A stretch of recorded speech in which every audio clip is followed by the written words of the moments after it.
pemirsa Tribun Jatim dan juga Surya Online. Nah, saat ini saya Mayang Esa akan membahas salah satu topik menarik bagi para pemirsa Tribun Jatim dan Surya Online. Nah, tapi saya nggak sendiri karena saya akan ditemani oleh salah satu narasumber, yaitu Mbak Mimin Susanto. Jadi Mbak Mimin Susanto ini merupakan salah satu perencana keuangan di Kota Surabaya, ya Mbak ya? Ya. Gimana Mbak kabarnya? Sehat? Alhamdulillah baik. Kesibukannya apa Mbak sekarang? Ya, ngajar online karena masa pandemi ini ya. Jadi via Zoom, via grup WA, kayak gitu-gitu, share di WA. Terus IG live, kayak gitu-gitu, banyak yang gitu, nulis artikel. Oke, sekarang udah mengandalkan media sosial. Iya, betul. Nah, jadi untuk sebelum kita mengobrol lebih jauh, Mbak Mimin Susanto ini merupakan salah satu perencana keuangan yang memang pengalamannya sendiri, menjadi wira swasta bidang kuliner, dan juga ada senior financial planner, dan juga pernah menjadi salah satu narasumber rubrik Female Finansial Harian Surya sejak 2016. Dan pada 2016 Mbak Mimin Susanto ini juga mendapatkan penghargaan The Most Active Female Financial Planner oleh Asosiasi Perencana Keuangan Indonesia. Nah, jadi bahasan yang kita bahas kali ini tuh high requested banget nih Mbak, di umur-umur kita yang segini. Kita akan bahas tentang dana darurat. Iya, betul. Tapi sebelum itu, saya mau nanya ke Mbak Mimin, gimana sih Mbak cara mengatur keuangan kita, seperti apa skemanya? Mungkin bisa dijelasin. Iya. Kalau ngatur keuangan secara ideal ya, jadi kalau ngatur keuangan itu sebenarnya arahnya ke pengeluaran. Jadi kita punya income, kita pasti punya pengeluaran. Nah, pengeluaran ini gimana biar istilahnya membuat kita happy gitu. Nah, itu saya saran kita punya skema seperti ini. Kita lebih gampangnya biar diingat 10, 20, 30, 40. 10%-nya itu untuk zakat, infak, sedekah, perpuluhan atau sosial. Jadi kita 10%-nya untuk itu. Terus kemudian yang 20% itu adalah untuk tabungan dan investasi. Minimal ya, minimal 20% harus kita keluarkan untuk tabungan dan investasi. Berapapun income kita itu usahakan untuk kita sisihkan untuk tabungan dan investasi. Kemudian yang ketiga 30%-nya itu untuk cicilan hutang. Siapa yang nggak punya cicilan hutang? Kalau nggak punya hutang, alhamdulillah, alihkan ke tabungan dan investasi. Tapi kan kebanyakan kita kan punya utang. Nah, batasannya itu adalah 30% dari income kita, itu untuk cicilan hutang. Total hutang yang kita miliki itu cicilan hutangnya adalah 30%. Sisanya yang 40% itu untuk biaya hidup. Kita taruh di bawah biaya hidupnya, jangan di muka. Kalau di awal-awal kita keluarin untuk biaya hidup, saya yakin 3 pos lainnya itu akan keteteran. Iya. Kayak gitu. Jadi kita untuk pengeluaran biaya hidup itu di terakhir 40%, setelah kita mengeluarkan 10% untuk tadi zakat, infak, sedekah dan perpuluhan, 20% untuk tabungan dan investasi, 30% untuk bayar kewajiban hutang kita, sisanya baru kita untuk biaya hidup. Kayak gitu. Mbak, untuk penerapan skema 10, 20, 30 dan 40 itu bisa dilakukan oleh lajang dan juga berkeluarga apa seperti apa? Semua. Kalau lajang malah lebih bagus. Artinya kan sebelum kita punya kewajiban yang lebih besar, kan kalau udah menikah punya anak itu kewajiban kita udah macam-macam ya. Kalau lajang kan istilahnya pengeluarannya kan untuk paling tidak untuk diri sendiri gitu ya. Tapi kalau dari awal sudah mengatur seperti skema ideal tadi, saya yakin nanti ketika dia istilahnya berumah tangga atau punya kewajiban yang lebih besar, maka dia akan lebih enak mengatur hidupnya. Misalnya contoh ya, ketika sudah menikah dan punya anak, ternyata pengeluaran dia sebenarnya lebih besar, dan biaya hidup juga pasti semakin besar kan, karena orangnya sudah semakin banyak. Artinya apa yang harus dilakukan? Dia harus menambah income. Kan gitu. Income-nya dari mana lagi ya ini selain dari misalnya dari pekerjaan utamaku misalnya gitu. Oh, dia bisa meningkatkan karirnya atau dia bisa mencoba usaha lain Bisnis, kayak ya. gitu-gitu, berbisnis jalan lain kayak gitu. Mbak ini mulai menuju ke dana darurat. Ya. Nah ini kan ada beberapa pengeluaran yang memang tidak disangka-sangka gitu, tidak Iya. masuk dalam anggaran umum. Nah itu seperti apa Mbak cara kita mengatasinya? Nah, sebenarnya kan dana darurat sendiri itu seperti namanya ya, darurat. Jadi dana darurat itu berarti sebenarnya dana yang kita sisihkan untuk kondisi-kondisi yang di luar rencana kita. Rencana hidup kita kan aman-aman aja ya. Kita bisa menjalani hidup dengan tenang. Kalau bisa nggak usah sakit, jangan terjadi kecelakaan, jangan kena musibah, jangan ada gangguan apapun. Tapi kan kita nggak tahu apa yang terjadi di depan ini. Jadi dana darurat itu digunakan untuk mengatasi hal-hal yang di luar rencana kita. Bahkan kalau kita tiba-tiba kena PHK pun, itu kita kita gunakan dana darurat untuk menutupi kebutuhan kita sebelum kita mendapatkan pekerjaan kembali atau kita income kita pulih kembali kayak gitu. Kayak seperti masa pandemi kayak gini. Kita bisa mengandalkan dana darurat.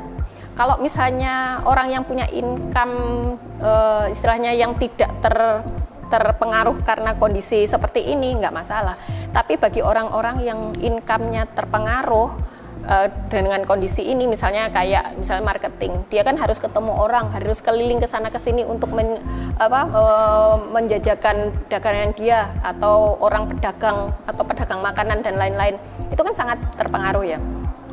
Jadi dana daruratnya bisa digunakan untuk membiayai hidupnya selama income dia belum pulih benar, kayak gitu. Atau tiba-tiba sakit, ya kita bisa ambil dari sana. Genteng bocor, kena banjir, atau istilah kita kebanjiran. Semuanya kan sesuatu yang kita tidak tahu kan, itu terjadi sama kita. Ya kita ambilnya dari pos itu. Kenapa kita ambilnya dari pos itu? Agar yang pengeluarannya sudah kita atur sedemikian rupa itu tidak terganggu, kayak gitu kan. Sebelum ada kejadian kita udah ngumpulin nih, sudah kita tabung, ya udah pas ada kejadian yang tidak kita inginkan kita ambil aja dari sana, kayak gitu. Berarti tadi kan dari skemanya kan ada 10, 20, 30, 40. Berarti dana darurat itu masuk yang di pos kedua ya, yang 20%. investasi dan juga tabungan itu tadi. Iya. Mbak, kapan sih Mbak harusnya kita mengambil dana darurat? Sebelum bicara ke sana ya, tadi kan kamu udah bilang yang pos dana darurat itu diambilkan dari pos yang kedua tadi ya. Benar. Memang benar itu dari pos tabungan dan investasi. Dan rule-nya, aturan kita untuk berinvestasi itu adalah kita harus punya dana darurat dulu. Jadi kan sekarang ini kalau saya misalnya lagi ngisi atau lagi orang tanya, itu pertanyaannya selalu begini. Investasi apa yang paling bagus? Benar. Investasi apa yang paling menguntungkan sekarang? Investasi, nah kayak gitu. Ya, sebelum kita ngomongin investasi, yang kita harus miliki itu adalah kita harus punya dana darurat. Karena kan investasi kan tujuannya untuk melipat gandakan uang kita atau melipat gandakan aset kita kan. Tapi kalau kemudian di tengah jalan terjadi resiko itu tadi, misal sakit, kecelakaan, kena PHK atau kena pandemi dan lain-lain, yang kita pinginnya investasi jadinya berantakan. Karena kita butuh dana lebih untuk menutupi kehidupan kita sehari-hari. Lah, investasi kan belum tentu selalu untung kan. Mungkin dalam waktu-waktu tertentu, misalnya contoh dia invest di saham misalnya. Saham kondisi pandemi kemarin itu kan turun. Lah kalau kita mau mencairkan berarti kita rugi gitu. Nah, kalau sekarang kan karena sudah mulai pulih, harganya mulai merangkak naik lagi kayak gitu. Jadi kalau kita sebelum kita memutuskan investasi, kita harus punya dana darurat. Karena dana darurat itu yang nanti akan jadi bumper kalau terjadi apa-apa. Investasi kita tidak mengalami, misalnya kita tidak harus mencairkan dalam waktu cepat sehingga kita kalau kayak gitu kan kita mengalami kerugian kayak gitu. Jadi invest kalau bisa ya dicairkannya saat nanti memang kita membutuhkan, kapan investasi itu dari awal direncanakan kayak gitu. Untuk hal-hal yang tidak direncanakan kita ambilnya dari dana darurat. Itu. Nah, tadi apa? Kapan waktu yang tepat kita ngambil dana darurat? Karena tadi udah kita singgung ya, Dana darurat itu apa? Dana darurat itu tadi kondisi yang kapan kita ambilnya? Ya saat itu terjadi. Misalnya ya tadi sakit, entah kita yang sakit atau orang tua yang kita yang sakit, kita tetap butuh biaya kan. Contoh misalnya, walaupun misalnya kita udah punya BPJS atau asuransi dari perusahaan atau asuransi dari luar, tapi kan biaya-biaya lain misalnya wirawiri, beli vitamin, beli tambahan jus atau apa, itu kan tetap butuh duit ya. Di luar ini atau orang tua yang sakit walaupun sudah di cover BPJS atau dari perusahaan, kitanya yang nunggu wirawiri kita kan tetap butuh duit misalnya. Kalau kita ambil dari istilahnya yang kita gunakan untuk yang sehari-hari sudah kita atur tadi, kan jadi berantakan. Ya ambil dari sana. Nanti kalau dana darurat itu berkurang, ya nanti kita penuhin lagi. Karena sebenarnya dana darurat setiap orang itu ada ininya, ada hitungannya. Gitu. Jadi misalnya kalau kamu lajang gitu ya, kamu harus punya dana darurat besarnya adalah 3 kali income kamu. Itu dana darurat itu harus tersedia. Tapi kalau sudah berkeluarga paling tidak 12 kali dari penghasilan setiap bulannya. Oh, tapi dalam kurun waktu tertentu ya Mbak ya buat penghasilannya itu? Jadi gini kan kalau misalnya kita bisa mengalokasikan secara sekaligus bagus. Tapi kan kalau misalnya kita nggak bisa seperti itu kan kita cicil aja dari pos yang kedua tadi. Pos tabungan. Jadi sebelum kita ngomongin tadi kan pos kedua itu tabungan dan investasi. Ya nabung dana darurat dulu. Jadi kita penuhin dulu dana darurat kita. Jadi yang kita tabung itu memang peruntukannya untuk dana darurat sampai sesuai dengan kebutuhan kita. Mayang kan butuhnya 3 kali dari income. Ya udah tabung terus sampai kamu minimal punya 3 kali dari income-mu. Ya udah terus itu di save kan. Bukan dibuat apa-apa loh ya. Digunakannya nanti kalau kamu darurat keadaannya. Gitu. Berarti kan sesuai namanya dana darurat berarti untuk kondisi-kondisi darurat. Iya. Nah, kalau misalnya gini Mbak kasusnya. Misalnya ada HP baru nih, HP keluaran terbaru dan itu produktif buat kita kerja nih. Karena itu mau nggak mau kita emang harus beli, tapi kita nggak punya uang. Boleh nggak sih kita ngambil dana darurat itu? Boleh. Boleh? Iya. Kenapa tuh, Asal satu ya. Tadi kan kamu bilang untuk menunjang pekerjaan. Oke. Ya. Satu itu yang tadinya konsumtif menjadi produktif. Karena kan kamu kerja bisa pakai HP itu tadi. Gitu. Terus nggak ada pos untuk beli HP. Ya kita pinjam dulu nih dana darurat. Yang pos 2 tadi? Iya. Oke. Misalnya di sana sudah terkumpul. Nggak masalah sih kita ambil dulu sesuai itu. Nanti kita harus kembaliin lagi. Misalnya kamu sudah punya 3 kali dari income kamu yang sebagai dana darurat, terus kamu pingin ambil, misalnya ambil 5 juta untuk beli HP misalnya, ya udah nanti cicil lagi, masukin lagi itu, bulan-bulan selanjutnya tabung lagi untuk dana darurat. Dari awal ngumpulin lagi. Iya, gitu ya. jangan dihabisin semua tapi. Misalnya contoh ya, kamu tadi kan harusnya punya 3 kali income ya. Misalnya income kamu biar gampang ngitungnya ya misalnya 10 juta. Berarti kan kamu butuh dana darurat 30 juta kan. Kamu beli HP-nya ya jangan 30 juta dibeliin HP semua lah. Okay. Atau dibuat apa? Gitu jangan. Kalau itu kondisinya bukan darurat ya. Jadi kan sebenarnya itu HP kan nggak darurat sebenarnya. Cuman karena kamu nggak ada lagi pos lain, ya kamu bisa pakai itu, tapi jangan semuanya. Tadi ya misalnya seharga HP 5 juta, ya udah ambil 5 juta, tapi kamu anggap kamu punya utang tuh sama dana daruratmu, cicil lagi setiap bulan.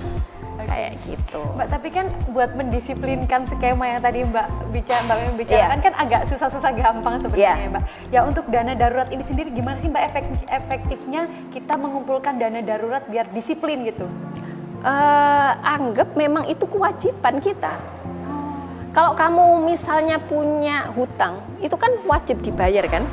Harus dicicil kan? Misalnya punya cicilan sepeda motor, setiap bulan kan harus kita cicil. Kalau nggak cicil, apa yang terjadi? Ditagih, ditelepon, didatengin kan gitu. Anggap aja itu dana darurat itu memang kewajibanmu. sebenarnya di dalam tuntunan agama pun dana darurat itu kita harus punya. Ada di surat tertentu yang memang harus istilah laki-laki itu, suami itu harus menyiapkan dana sebesar 12 bulan. Sebesar 12 bulan dari income dia. Itu ada sebenarnya. Kayak gitu. Jadi anggap itu kewajibanmu. Memang itu wajib kamu miliki sebenarnya.